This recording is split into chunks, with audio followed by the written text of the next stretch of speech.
Good morning, everyone. How are we doing today? It is Friday, October 2nd, and this is your daily financial news. Do me a favor, if you're catching this show for the first time, hit that subscribe button, hit that like button. You will get a daily financial news 6 days a week at 7:30, and then on Thursdays it's about 7 a.m. as I have an expert interview that kicks off at 7:30. So on Thursdays, typically do it a little early. Also, let you know that one rental at a time is having nice growth, both on the YouTube channel and Instagram. On Instagram, we actually just passed 5,000 followers. So thank you, thank you, thank you. Here on the YouTube channel, we're approaching another milestone of 10,000. Hopefully, we'll be getting there sometime in October. So thank you very much, and I appreciate all of your support. First and foremost, today's daily financial news, October 2nd, we have to start with the positive tests for our president and the First Lady. This is will likely be politicized by lots of different folks and channels. I will not go there. Just to say that we hope for both of them that they recover quickly and without severe complications. I do wonder, for us, the American people, if we can use this moment as an inflection point. I think there are two things that could be different today that may not have been if this did not happen. First and foremost, yesterday, before these announcements, Nancy Pelosi and the House passed a $2.2 trillion Heroes Light bill, I believe they're calling it now. Light meaning it's $1 trillion less than their first Heroes bill, which I think was passed in probably was passed in June or July, long time ago. Early indications out of the Senate is there was no hope that this bill would pass, given that it had a large allocation for states. And that has been a red line item for months, but yet it was still put in the bill and not thought of. Again, that happened pre the announcement at midnight or whatever it was your time that the president and the first lady were both positive. I wonder, just wonder, if this is one of those inflection points where perhaps, again, Trump has all the power. He comes out and says, Senate, let's do something, right? I believe they came up from 1.4 to 1.6. He is the president. He is the leader of the Republican Party currently. He could go to Mitch McConnell and say, go find us 20 Republican senators and get something passed ASAP. I'm not saying it will happen. I'm just saying there was very little hope of it before the positive test. This could be an inflection point. This actually may help us get to stimulus, because as of yesterday, 5, 6, 7 o'clock, I'm like, oh, stimulus is done. We're going to have a ton of pain. This didn't have to be this way. But we shall see. It's one outcome. The other thing that I hope happens is I hope there's a little bit less, I don't know, just all out hatred around masks or non-masks, right? Hopefully, again, this is an inflection point where, you know what, more people, who were following Trump, who were not wearing masks, which clearly he was against. Mao may go, you know what, maybe I will wear that, as a chance to save myself. So, again, we shall see. I think, again, as of 9 o'clock last night, which is usually my last check on the news, I was fairly adamant that there was no stimulus deal possible. The House did it to say they tried. The Senate, it's like, no, you guys aren't listening to me. We're not bailing out the states, which they see as the blue states. So we shall see. We're going to know this weekend. We're going to know this weekend if something is there.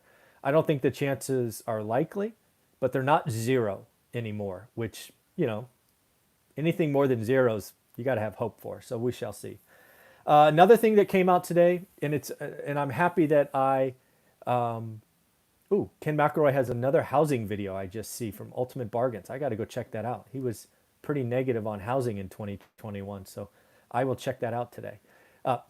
Unemployment number, as I've shared all week. Actually, last Sunday I said the big number of the week will be Friday. Well, it just happened. And some of you will look at the headlines. Some of the talking heads on TV will look at the headlines and say, hey, look, we're under 8% unemployment. What I'm here to tell you is the number should be seen as disappointing.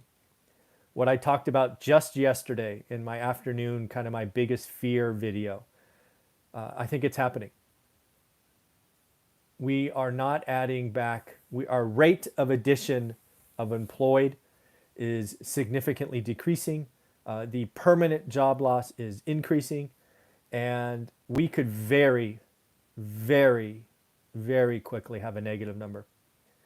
We could see weekly claims, as I said just yesterday, reverse off the floor of 850, let's call it, exceed 1 million, which would be bad, not only for those people, but bad for the economy, consumer based. It's the next 6 months, I fear, are going to be very ugly without stimulus and just ugly with stimulus.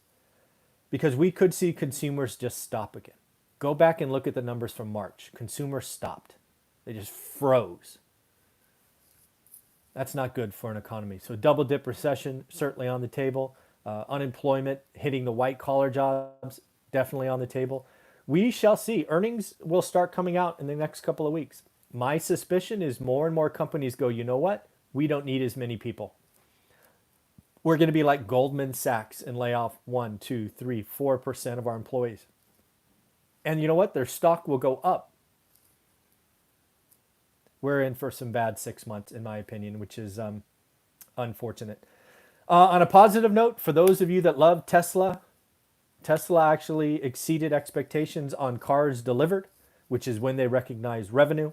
The estimate was for 136,000 roughly. They issued they created or shipped 139,000. That puts them on pace. What is that? If you round to 140, if you round to 140 a quarter, that's over 500,000 cars a year. So again, that is good news if you're a Tesla fan. Manhattan, got some news on Manhattan and San Francisco. I'm so happy I got this right. Urban flight is real. If you are a landlord or a property owner in any of those cities, watch out. Manhattan apartment sales fell 46% in September. They now have a record 10,000 plus vacant apartments for sale. They are highlighting rising crime, growing sanitation problems, public transit, and only 10% of offices downtown are taking back employees.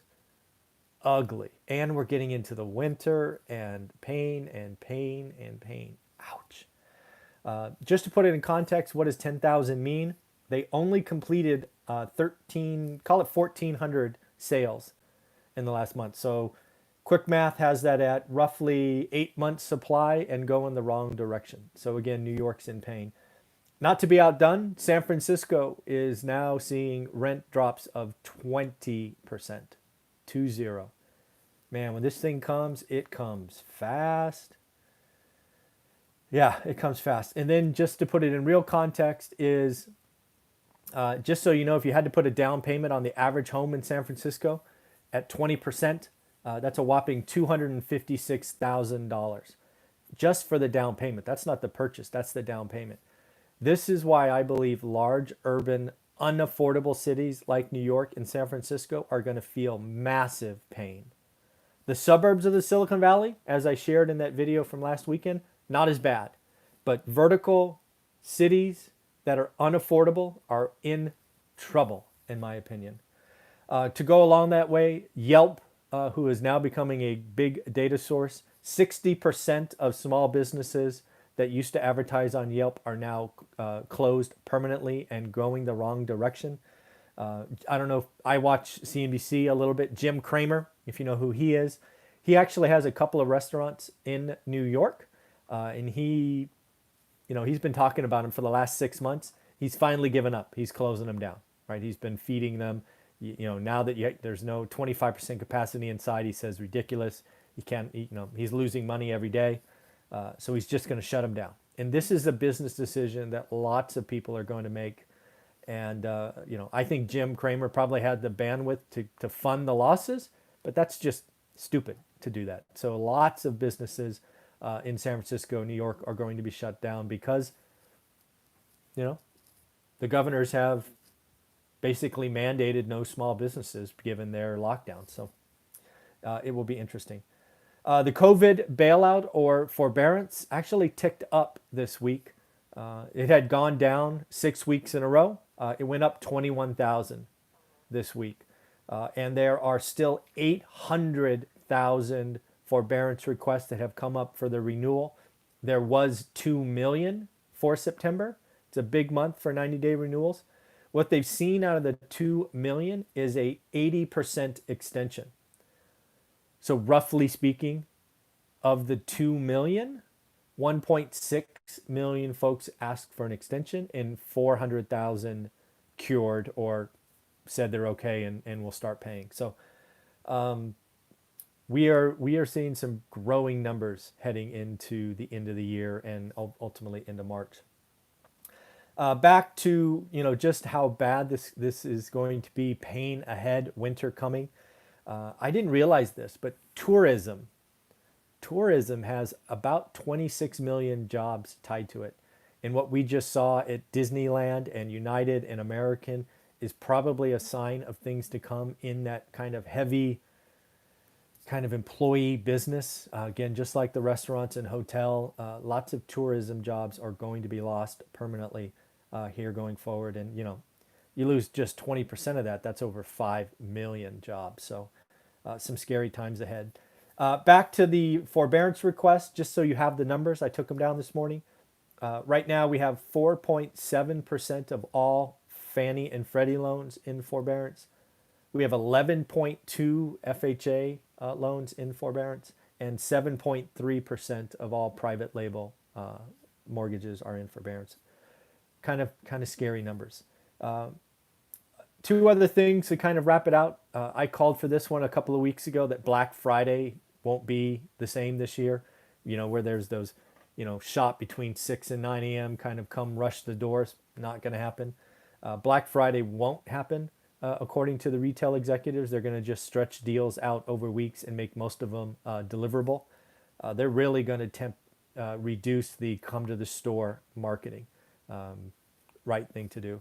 And then lastly, if you're looking for signs the economy is going to start to recover in the future, one of the things I look at is oil. Oil or energy is getting smacked.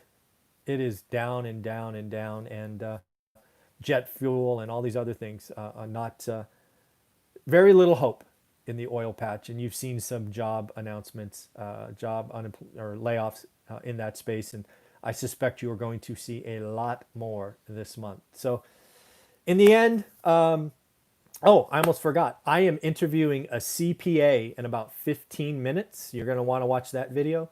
I set up this interview when we had that Trump federal income tax.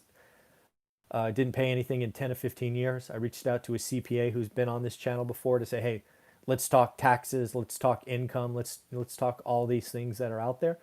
So look forward to that interview probably in 4 or 5 hours, right?